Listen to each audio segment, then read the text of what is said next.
If you earn £30,000 every single year, and most dealers will happily throw you into a car that's £400 every single month. They won't stop you, the keys are yours, and on paper, you can afford it. But that same £400 handled differently could mean up to £80,000 by the time you're 40. I'll show you the exact maths as well behind that. I manage money for a living, so these are the exact steps that I take myself to show me what I can afford and what I should be spending on. So let's work out what affordable actually means and what the dealer will never tell you. So we start here. Let's see what actually lands into your account. 30,000 sounds like a lot, but you take off tax, national insurance, your workplace pension, and you're looking at roughly £2,000 every single month. Not £30,000, £2,000 of what you're working with. So a £400 car payment isn't a small amount of your income. It's a fifth of everything you're taking home. But that's still before your rent, before your food, and before you've done anything fun. But here's the part that catches people out. £400 a month is just the finance. You have to add insurance as well, which at 25 could easily be £100 every single month.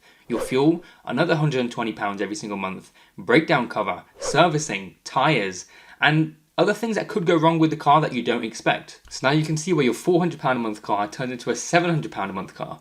That's gone from a fifth of your take-home pay gone to a third. So it's a big chunk, and that's before you've even paid where you're living. And that's the trap. No one's lying to you. Every individual number I've given you there is true, but they will just never show you them on the same page. Okay, so there are 3 ways a deal gets engineered to actually appear cheaper than it actually is. And number 1 is they stretch the term. So over 3 years, the same car is £500 every single month. But over 5 years, it's £350 every single month. And that's the number that they lead with. They lead with a lower amount every single month to keep you interested in a lower figure.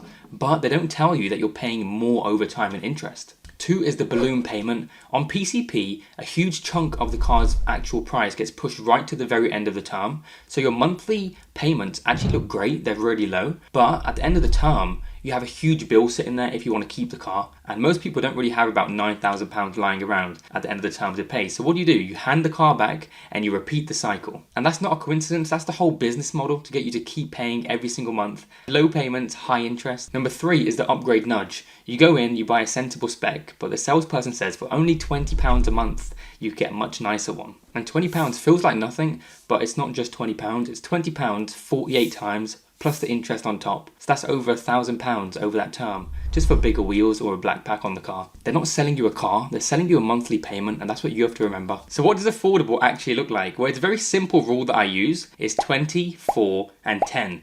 So for finance, you want to deposit at least 20%. If you can't do that, then the car is way too expensive for you. You want to finance it for no more than 4 years. If you have to stretch the term to 5, 6, or even longer, then the maths is definitely telling you something. And keep your total car costs, which is your fuel, your finance, your tax, your insurance, to at least 10% of your take-home pay, not too much more than that. So on a £30,000 salary, that's about £250 per month that you want to budget towards your car. And that's a very different story than the £400 a month the dealer was saying to you is a very affordable option. And I know that sounds boring, but in a second I'm going to show you the exact maths behind how this could be the best financial decision you make in your 20s or 30s.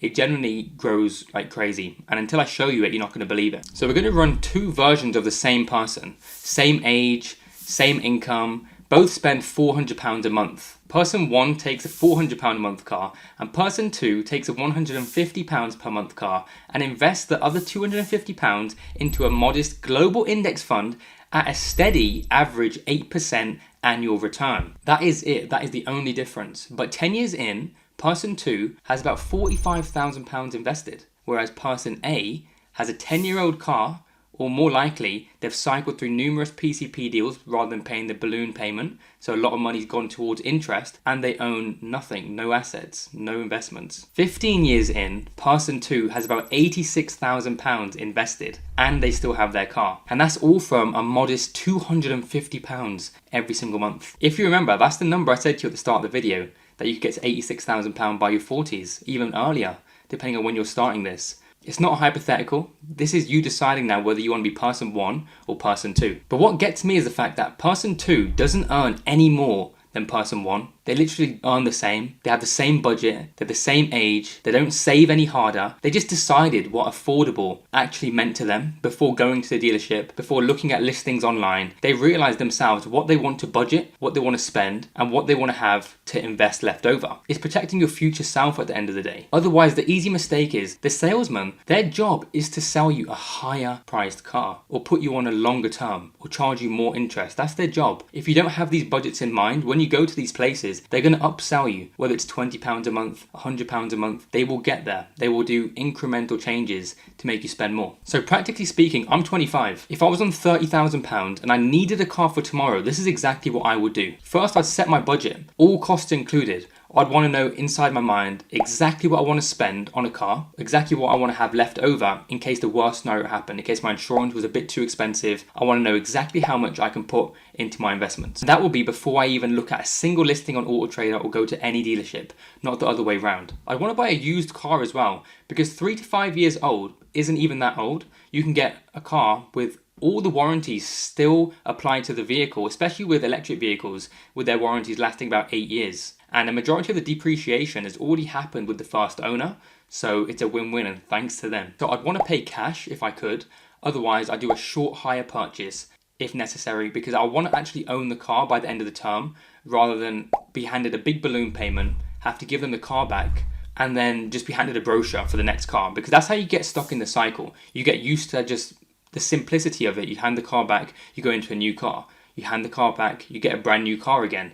And you don't want to get stuck in that cycle. So realistically speaking, whatever the gap is for what I'm paying, whether it's a short hire purchase or if I bought the car in cash, whatever that gap is, I'd put straight into my investments. And I'd make sure that it's automated. So for example, if it's a £300 car and my budget was £400, keeping it simple, then that £100 a month would go every single month automatically straight into my investment account without me even realizing, because otherwise I will probably get tempted to upgrade the car or to spend it on something else that I shouldn't. Now look, if you love cars and it's genuinely your passion and you want to enjoy it, then this isn't a video saying not to enjoy your money, not to enjoy reaching your goals. Make sure that you do, but make sure it's budgeted and you're doing it knowingly. You're not getting a better car just because the dealer's upselling you. It's your decision. So there you have it. That's how I would get into a car if I was on 30 grand a year. So if you enjoyed this video, make sure you do check this one out, because I try my best to give you guys the best information. And if you enjoy it, please hit that like button.